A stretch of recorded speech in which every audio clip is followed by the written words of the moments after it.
What's up, guys? It's Jimbo, and this is what I'm going to call an in-betweener. So I haven't done an episode from the car in a long time. Back to my roots, I guess you could say, of where I started all this podcasting stuff was right here in the front seat of my mobile recording studio.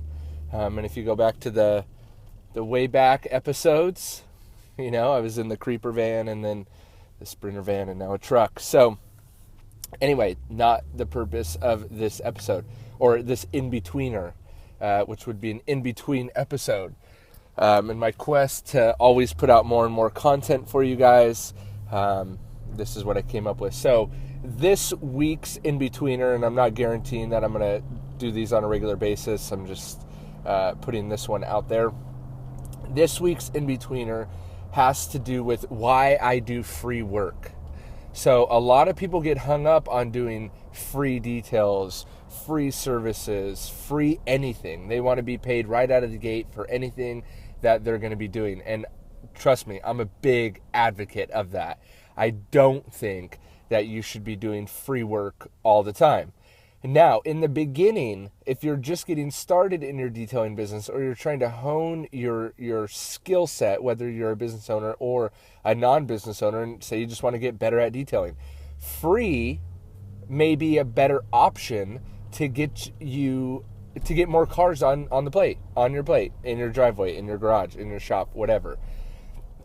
I am a big proponent of not doing completely free services, but rather, hey, I'll give you a free wax, I'll give you a free clay, I'll give you a free carpet shampooing, in addition to service XYZ. If this cuts in and out, that's because I keep getting calls the in-betweener.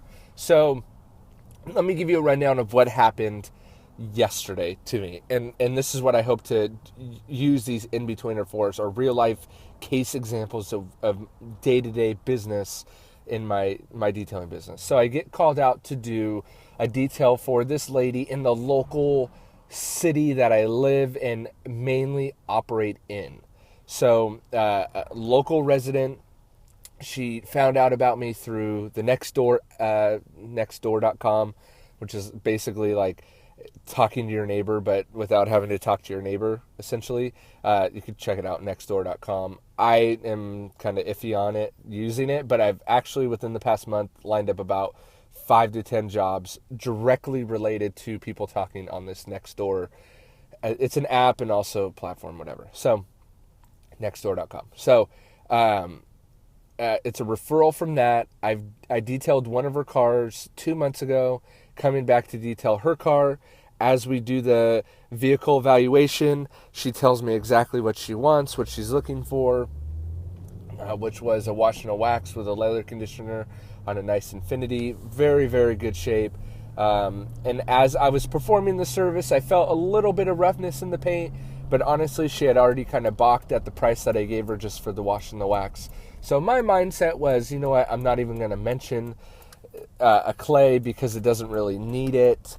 It's not that important. And if I, charge her an extra $50, $60, $70 on top of that for a clay, I don't think she's going to see the value in it. So, and honestly, where does that progression stop? It could go from a clay, and then it could go into a one-step polish, and then it can go into a full paint correction, and then we could get into a correction and coating. And so in my mind, there's really no end to the level of detail that you can perform on each one of these cars. So I really gauge my customer, ask plenty of questions to kind of gauge what service is going to fit them and their budget. So for this lady, she was already kind of maxed out at the wash and wax and conditioning the leather, cleaning and conditioning the leather. So I didn't, in the moment, I didn't feel like she would go for, I didn't think it warranted the adding a clay. Now, you could disagree with me. You could say that you should always offer a clay. You could say that you should offer a clay within your wash and wax. That's fine. But in the moment, I didn't think it was warranted. Do the car, she barely checks it out, but signs off, all's good, pays, blah, blah, blah. She balked at the price again. Said, oh man, that's quite a lot of money. She said, what kind of wax do you use? And that's a question that we get a lot. And so I have a whole spiel that I have prepared in my mind because I get that question a lot. So I, answer that question and solve that problem. But again, it came up. She said, "Oh, wow, that's quite a bit of money you're making for an hour and a half's worth of work."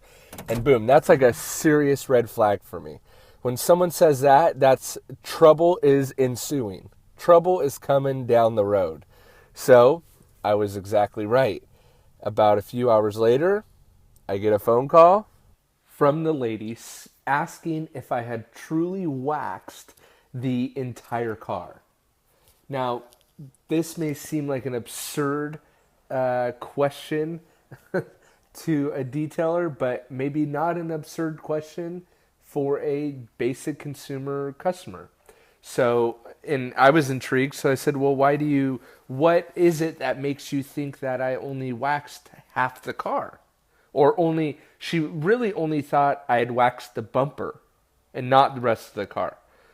So, and we have to remember as detailers, customers think that we're always applying the wax on, wax off, hard carnauba wax to the car that you can't do in direct sun, should take a lot of time. The technology that's progressed in the waxes that we use, if you really want to stay efficient, isn't what the consumer, your potential customer knows about, right? That even though you're offering a better service to them in a quicker amount of time, they don't necessarily always equate the two. So I said, well, that's interesting. Why do you think that I just waxed the bumper, not the rest of the car? Again, I'm leading with a lot of questions because I want to find out what she's thinking, right? So she goes, well, I just had the bumper repainted on the car and nowhere else on the car, but the bumper feels really smooth, but the rest of the car feels kind of rough. Boom. That was my dead giveaway of what was going on. And I said, okay, and then I'll repeat exactly what they said. Okay, so the bumper feels really smooth like it was waxed, but the rest of the car isn't feeling as smooth as that bumper that you just got repainted, so therefore you think it's not waxed. Am I hearing you correctly? And if she goes, yes, boom, okay, no problem. Then I know how to, but again, I'm asking questions so I could figure out how I'm going to resolve this issue that has now arisen, right? Basically stemming from she thinks I make too much money, which is fine. If customers want to assume that, that's fine, whatever. As long as I'm delivering on the result, I don't really care what they think of how much money I'm making per hour or whatever they want to think like that. So I told the customer, no problem, let me come back in a couple hours and assess the car for what's going on. Again, I'm not admitting, the important part here is I'm not admitting guilt or fault until I see the car, because there's too many things that could happen in between me finishing the car at 10:30 a.m. and 2:30 p.m. She could have driven somewhere. She could have left the car on the street. She could have, there's too many things. So I don't, over the phone, without seeing the car, want to automatically take blame or fault. So fast forward to me checking out the car. Again, I asked her the same questions that she talked about just to make sure her story is consistent. And her story is super consistent. And then, but in between the time of talking to her on the phone and getting there, I know what needs to be done to the car. The car needs to be clayed. It's a very simple fix. The car just needs to be clayed and it'll be done. Now, you may be thinking, why didn't I clay the car first?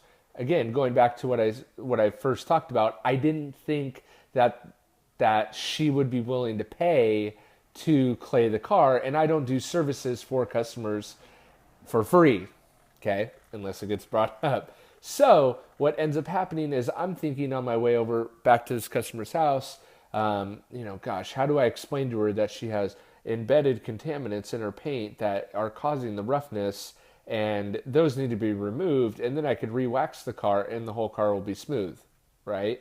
So I'm thinking, man, how do I do that? And again, this is in my hometown that I do a ton of work in, and the word of mouth of how good I am in this town is free flowing. So I don't want to do anything to jeopardize that. So I'm already going into this of, I'm going to do the free service, which would be clay the car, because that's the only way that's going to make this customer happy. So I get there, I have her reiterate the story, and then I tell her, okay, normally this is an added step not included in the wash and the wax that you wanted.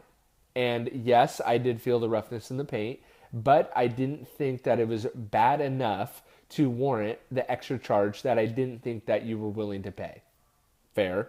And her response was, I thought it was included in the wash and the wax. So, learning point for me that I always need to give that as an option. And I guess that was the takeaway for me. That could be the takeaway for you. Always give the higher package option. The downside to that is, where does this stop? Because honestly, her paint had a lot of spider webbing, but I knew she wouldn't be willing to pay for that. I just knew it because it was going to be a $500, $600, $700, $800 paint correction. And as I've gone down this rabbit trail before with past clients, it gets to the point where they don't see the value in it, so they're not willing to do it.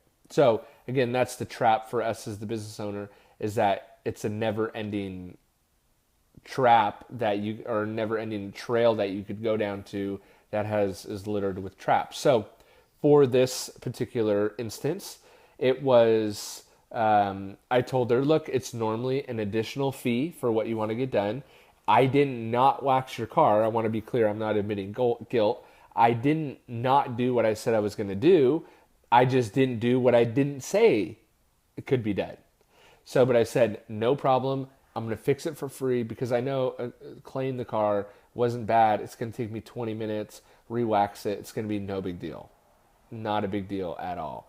So I'd rather perform that service for free. I've already been paid for the wash and the wax and conditioning the seats, and I'm going to give her the free clay bar that she didn't know she wanted, but now she wants, in order to keep her happy. So I'm not getting paid for the clay, but I've already gotten paid for the other services, and I'm going to make the customer happy and keep the word of mouth going good. So she goes, oh no, I insist. I'm going to pay you for the additional service. But I knew she really didn't want to. So I always extend it out to no's. Okay. So, normally it's additional, but I'm not going to charge you. And then the customer goes, oh no, I want to pay you. And I say, no, really, it's okay. You don't need to pay me. It's okay. And usually by that time they go, okay. But if they go no again, and then I go no again, I'm done. And then I'll accept payment. So I say, no, you don't have to pay me. They say, yes, I'm going to pay you. I say no. They say, yes, I'm going to pay me. On that second no from them, I'm going to accept the money. So, but this lady, after I turned it down the first time, she was good. She didn't really want to pay, going back to my first assertion about her, that she didn't really want to pay the extra money. So that is a good example of when I would give away a free service. Again, it's a free service that additional services have been built upon and already paid for. Therefore, I'm buffering the amount of money that I lose on it. But with that said, it's still a free service. So I hope that helps you guys out. Again, these in-betweeners are just meant to be they might be rants sometimes. So yeah. So, and if you want to help support the show, you can go to shopwithjimbo.com. Those are just affiliate links to redirect you to like my Amazon affiliates and stuff, where I get a little bit of a kickback. And of course, I have the new courses at autodetailingpodcast.com/start for you to check out. I would appreciate that. And as always, listener feedback, you could just shoot me a Facebook message. Love to hear what you guys thought of this show. And I'll talk to you real soon.